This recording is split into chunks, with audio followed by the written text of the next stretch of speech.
आज के इस वीडियो में हम एक्सरसाइज 11.4 को कवर करेंगे। ठीक है, ये वीडियो का पहला पार्ट होगा। ये वीडियो 2 पार्ट में आएगी। तो आज की इस वीडियो में क्वेश्चन नंबर 1 से क्वेश्चन नंबर 5 तक देखेंगे। इसमें बोला है, पहला क्वेश्चन बोला है कि वॉल्यूम ऑफ स्फीयर। बेसिकली ये एक्सरसाइज वॉल्यूम ऑफ स्फीयर पे ही बेस्ड है। पूरा कॉन्सेप्ट है वॉल्यूम ऑफ स्फीयर का। ठीक है, तो इसमें पहले ही इंडिकेट कर दिया कि पाई की वैल्यू इतनी लेनी है। पहले क्वेश्चन बोला है कि find the volume of sphere whose radius इतनी और इतनी। दो केसेस में हमको रेडियस दे रखी है और दोनों केस में हमको वॉल्यूम बताना है स्फीयर का। तो ये पहला क्वेश्चन सॉल्व करते हैं। इस एक्सरसाइज में 2 ही फार्मूलों का यूज़ होना है। ये रहे दोनों फार्मूले, इनको आप याद कर लीजिएगा। ठीक है, तो पहले क्वेश्चन का पहला पार्ट, जब हमको रेडियस दे रखी है 7 सेंटीमीटर, तब हमसे इसने पूछा है वॉल्यूम ऑफ स्फीयर। तो यहाँ पे हम लिखेंगे वॉल्यूम ऑफ स्फीयर। फॉर्मूला क्या होता है? 4/3 पाई आर क्यूब। ठीक है, वैल्यू रखते हैं 4/3, पाई की वैल्यू 22/7, आर क्यूब यानी कि 7 मल्टीप्लाइड बाई 7 3 बार। 7 से 7 कैंसिल आउट। और कुछ कटेगा? अभी तो नहीं। इसका मल्टीप्लाई इसके साथ करेंगे तो ये हो जाएगा 8। इसका मल्टीप्लाई इसके साथ करेंगे तो हो जाएगा 49।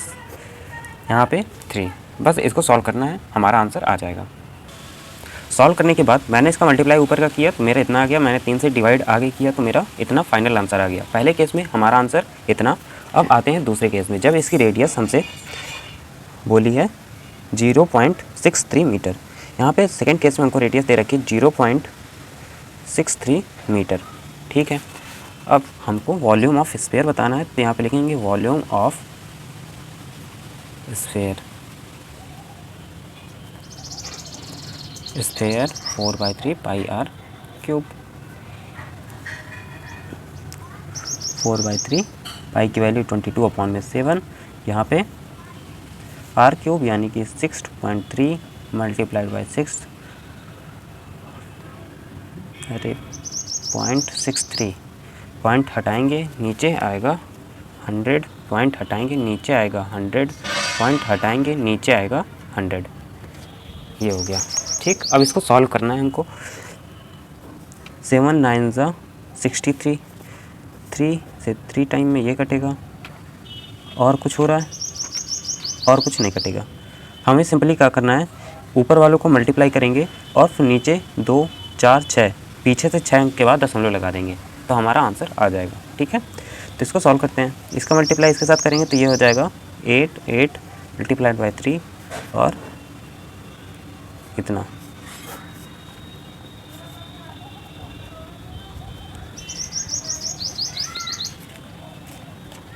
टू से और कैंसिल हो सकता है, काट देते हैं इसको। ये हो जाएगा 4 2 से ये हो जाएगा 50, फिर 2 से काटेंगे ये हो जाएगा इतना, ये भी 50 हो जाएगा। और 2 से 11 टाइम में कटेगा, ये भी 50 हो जाएगा। और कुछ कटेगा? अब नहीं कटने वाला।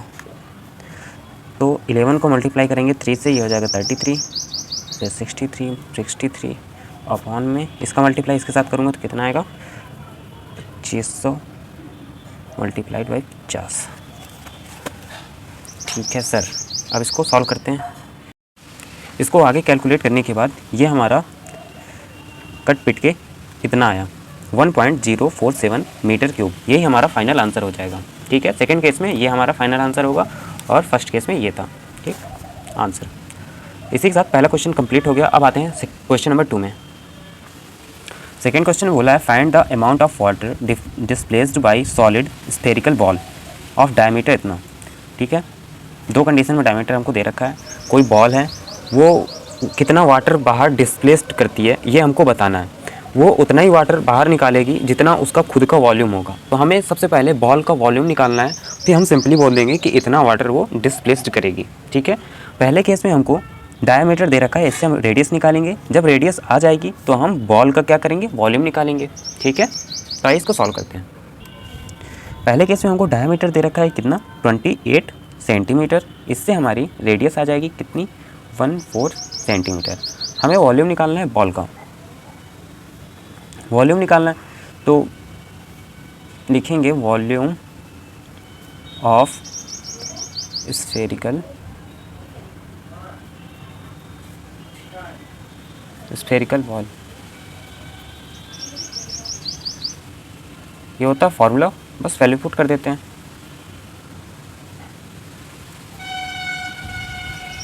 आर यानी रेडियस कितनी है 14 यहाँ से 2 और कटेगा नहीं कटेगा, ये इसको इसके साथ मल्टीप्लाई करूँगा तो ये हो जाएगा 8 2 4 जा 8, फिर इसके बाद अपॉन में 3, इसका मल्टीप्लाई इसके साथ करेंगे तो ये हो जाएगा 16 1 17 76 16 1 2 17 सही। इसका स्क्वायर कितना होता है 96, 3 18 15 नहीं कटेगा, 3 बच्चे 15 नहीं कटेगा। तो अब इसको ऊपर का कैलकुलेट करते हैं कितना आएगा। ये हमारा कैलकुलेट करने के बाद कुछ इतना आया 11,498, 2 सही 3, ठीक है, इतने सेंटीमीटर क्यूब। ये हमारा पहले केस में आंसर हो गया। मैंने सारे क्वेश्चन कर रखे हैं क्वेश्चन नंबर 3 तक, क्योंकि इनमें ज़्यादा कैलकुलेशन थी और कैलकुलेशन करने में टाइम वेस्ट होता है, इसलिए मैंने कैलकुलेशन सारी पहले कर रखी है, ठीक है। आ जाते हैं इसी के सेकंड वाले पार्ट में। सेकंड वाले पार्ट में हमको डायमीटर इतना दे रखा है, इसी डायमीटर से मैंने रेडियस निकाल ली, ठीक है। इसमें भी हमें वॉल्यूम ऑफ स्फेरिकल बॉल, हमें मतलब स्फेरिकल बॉल का वॉल्यूम बताना था। फार्मूला लगाया, मैंने क्या किया, यहाँ पे 4/3 पाई की वैल्यू रखी, फिर यहाँ पे जो आर था वो आर की वैल्यू रखी, यानी कि रेडियस की वैल्यू रखी। इसको कैलकुलेट करने के बाद ये हमारा फाइनल इतना आ गया, ठीक है। अगर किसी को साथ में लिखना हो तो वो नोट कर सकता है, स्क्रीनशॉट ले सकता है। बेसिकली इसमें बस कैलकुलेशन है, इसलिए मैंने इसको पहले सॉल्व कर दिया, ठीक है। इसी के साथ क्वेश्चन नंबर 2 हमारा सॉल्व हो गया। अब आते हैं क्वेश्चन नंबर 3 में। क्वेश्चन नंबर 3 में बोला है the diameter of metallic ball, कोई मेटल की बॉल है, उसका डायमीटर है 4.2 centimetre. What is the mass of the ball, हमें बॉल का मास बताना है, ठीक है। इसका मतलब ये है कि उसका पहले वॉल्यूम निकालेंगे, जितना डेंसिटी होगी उसकी उसी का मल्टीप्लाई हम करा देंगे वॉल्यूम के साथ, तो टोटल मास आ जाएगा। मास इज इक्वल टू होता है वॉल्यूम इंटू डेंसिटी, ठीक है, ये फॉर्मूला ही समझ लो इसको। मास इज इक्वल टू हो जाएगा वॉल्यूम इंटू डेंसिटी। तो सबसे पहले हम वॉल्यूम निकालेंगे, हमें डायमीटर दे रखा है, इससे हम रेडियस निकालेंगे। रेडियस निकालने के बाद वॉल्यूम ईजिली आ जाएगा। जब वॉल्यूम आ जाएगा तो यहाँ पे 8.9 ग्राम पर सेंटीमीटर क्यूब के हिसाब से हमें डेंसिटी दे रखी है मेटल की, तो उसका हम मल्टीप्लाई करा देंगे तो हमारा मास आ जाएगा। इस क्वेश्चन को भी मैंने सॉल्व कर रखा है, आइए इसको देख लेते हैं। यहाँ पे मुझे डायमीटर दे रखा था, मुझे फाइंड क्या करना है, मास ऑफ द बॉल, ठीक है। डायमीटर से मैंने रेडियस निकाल ली। रेडियस आने के बाद मैंने सबसे पहले क्या किया, वॉल्यूम ऑफ द बॉल निकाला, जो कि मेरा कट पेट के सॉल्व करने के बाद आया है इतना, ठीक है। वॉल्यूम सारी वैल्यू किस में थी, सेंटीमीटर में थी, वॉल्यूम हमारा सेंटीमीटर क्यूब में होगा, ठीक। ये इतना मेरा वॉल्यूम आ गया है। अब मास हमें निकालना है, तो mass of the ball when the density of the metal is 8.9 ग्राम से पर सेंटीमीटर क्यूब। तो सिंपली क्या करना है, वॉल्यूम का और इस डेंसिटी का दोनों का मल्टीप्लाई करा देना है, हमारा मास निकल के आ जाएगा, जो कि इतना आया है। यही हमारा फाइनल मास है बॉल का। मास मतलब होता है द्रव्यमान, भार होना, भारी कितनी है बॉल, इतना भारी है, इतनी भारी है बॉल इतनी, ठीक है। इसी के साथ क्वेश्चन नंबर 3 भी हमारा इजीली सॉल्व हो गया। अब आते हैं, किसी को अगर नोट करना है तो वो नोट कर सकता है, फिर स्क्रीनशॉट ले ले, ठीक है। इसी के साथ क्वेश्चन नंबर 3 हमारा सॉल्व हो गया। आते हैं क्वेश्चन नंबर 4 में। क्वेश्चन नंबर 4 में बोला है the diameter of the moon is approximately 1/4 of the diameter of the earth. ये क्वेश्चन पीछे भी आया था, लेकिन वहाँ पे सरफेस एरिया का हमें रेशियो बताना था, बस हो गया। यहाँ पे वॉल्यूम का रेशियो बताना है, सिंपल सी बात है, ठीक है। What fraction of volume of the earth, हमें फ्रैक्शन बतानी है वॉल्यूम ऑफ अर्थ की और वॉल्यूम ऑफ मून की, ठीक है। पहले दोनों को वॉल्यूम निकालना पड़ेगा, फिर उसके बाद फ्रैक्शन कर देंगे उनका, ठीक है, डिवाइड कर देंगे। तो आइए इसको सॉल्व करते हैं। ये क्वेश्चन इंपॉर्टेंट है। सबसे पहले क्या करेंगे, जो लास्ट में दिया होता है उसकी पहले हम रेडियस मानते हैं, रेडियस नहीं, पहले हम डायमीटर मानते हैं, क्योंकि डायमीटर पहले बोल रखा है। तो इसका सबसे पहले डायमीटर कितना हो जाएगा, यहाँ पे लिखेंगे डायमीटर ऑफ अर्थ। पहले अर्थ का निकालेंगे, फिर इसके बाद मून का निकालेंगे, क्योंकि मून का 1/4 है अर्थ वाले से। तो अगर अर्थ का पहले आएगा तभी तो हम 1/4 कर पाएंगे, ठीक है। तो डायमीटर ऑफ अर्थ लेट कर लेते हैं, रेडियस का 2 गुना होता तो यहाँ पे 2r हो जाएगा। यहाँ पे इसकी रेडियस भी निकाल लेते हैं। यहाँ पे रेडियस, इसकी रेडियस को मैं r1 मानता हूँ, ठीक है, r1 मानता हूँ, तो ये हो जाएगी रेडियस। डायमीटर का आधी होती है तो 2 से 2 कट जाएगा, और इसकी रेडियस आ जाएगी r सेंटीमीटर, ठीक है सर। अब डायमीटर ऑफ द मून भी निकाल लेते हैं, डायमीटर ऑफ मून, क्वेश्चन वालों ने बोला है कि ये 1/4 है। किसका 1/4 है? डायमीटर ऑफ अर्थ का। डायमीटर ऑफ अर्थ हमने कितना लेट किया है? ये लेट है हमारा, माना है हमने 2 आ रहा है, तो 2 से ये 4 कट जाएगा 2 टाइम में, ये हो जाएगा r/2। मून की भी यहीं पे रेडियस निकाल लेते हैं। यहाँ पे लिखेंगे, इसकी रेडियस को मैं r2 बोल रहा हूँ। ये होती है डायमीटर का आधा, डायमीटर का आधा। इसके बटे में कुछ नहीं है तो इसके बटे में 1 होगा, दूर का मल्टीप्लाई दूर से और पास का पास से, ठीक है। तो हो जाएगा r/4 सेंटीमीटर। दोनों की रेडियस आ गई है। अब क्या करेंगे, इजीली फ्रैक्शन निकाल देंगे। यहाँ पे लिखेंगे फ्रैक्शन ऑफ देयर वॉल्यूम्स। यहाँ पे लिखेंगे फ्रैक्शन ऑफ देयर वॉल्यूम्स, ठीक है। फ्रैक्शन में हमसे इसने बोला था, पहले अर्थ बोला है तो हम अर्थ वाले फ्रैक्शन को ऊपर करेंगे डिनोमिनेटर में, ठीक है। डिनोमिनेटर में तो अर्थ वाला ऊपर रहेगा, यानी कि लिखेंगे वॉल्यूम ऑफ अर्थ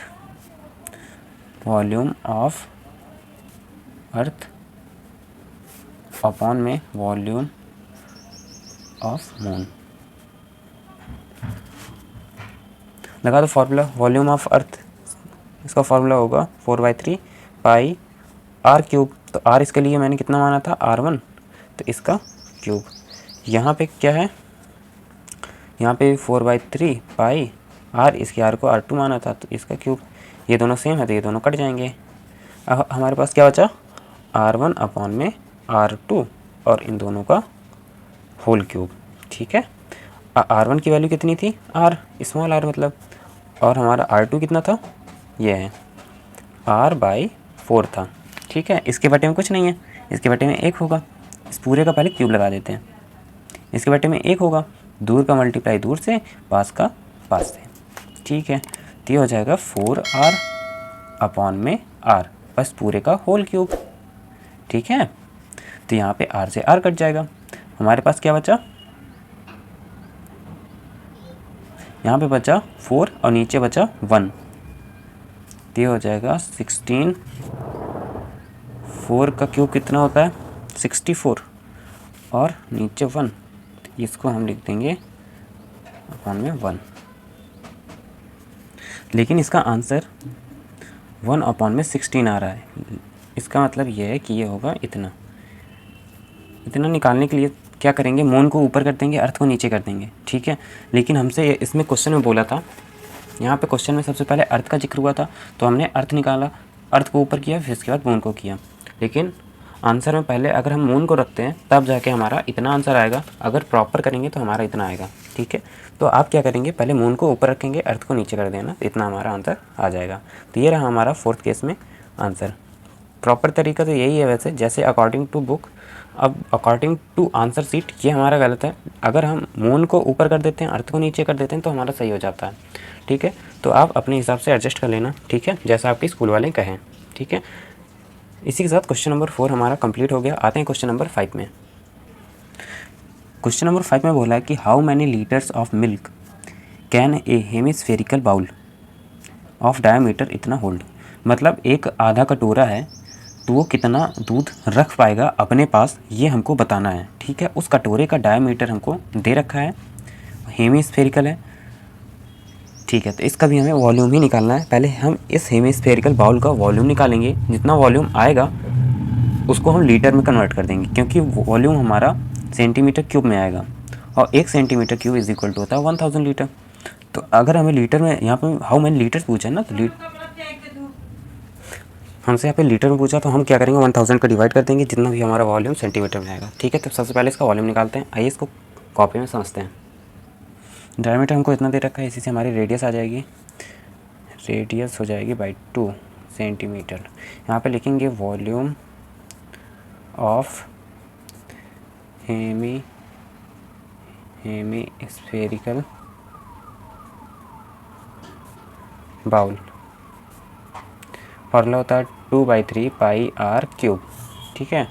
2/3 पाई की वैल्यू दुनिया जानती है सर, 22/7। यहाँ पे r³, r रेडियस है हमारी इतनी, इसको 3 बार करना पड़ेगा क्यूब, यही तो इसमें कैलकुलेशन बहुत होती है, इसमें सब सारा खेल कैलकुलेशन का ही है। ये सारी वैल्यू हमारी किस में आएगी, सेंटीमीटर क्यूब में आएगी। हमें इसको लास्ट में लीटर में बदलना पड़ेगा, ठीक है। कॉन्सेप्ट याद रखना, भूलना नहीं। डेसिमल चटकाओ, 0 बढ़ाओ, डेसिमल चटकाओ, 0 बढ़ाओ, डेसिमल चटकाओ, 0 बढ़ाओ। इतना सारा ये कैलकुलेट करने के बाद ये हमारा कुछ फाइनल आंसर इतना आया है सेंटीमीटर क्यूब में, ठीक है। ये हमारा वॉल्यूम है। हमें पूछा क्या था, how many litres of milk. यहाँ पे लिखेंगे मिल्क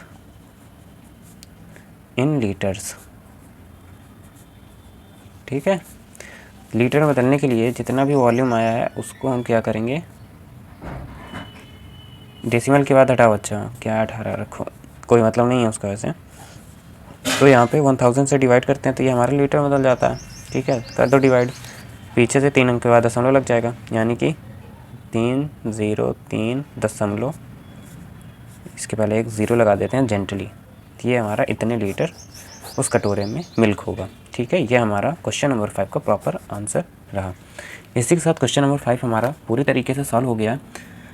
तो इसी के नेक्स्ट पार्ट में हम क्वेश्चन नंबर 6 से 10 तक करेंगे, ठीक है। तो आज के वीडियो में बस इतना ही, मिलते हैं नेक्स्ट वीडियो में। Thanks for watching.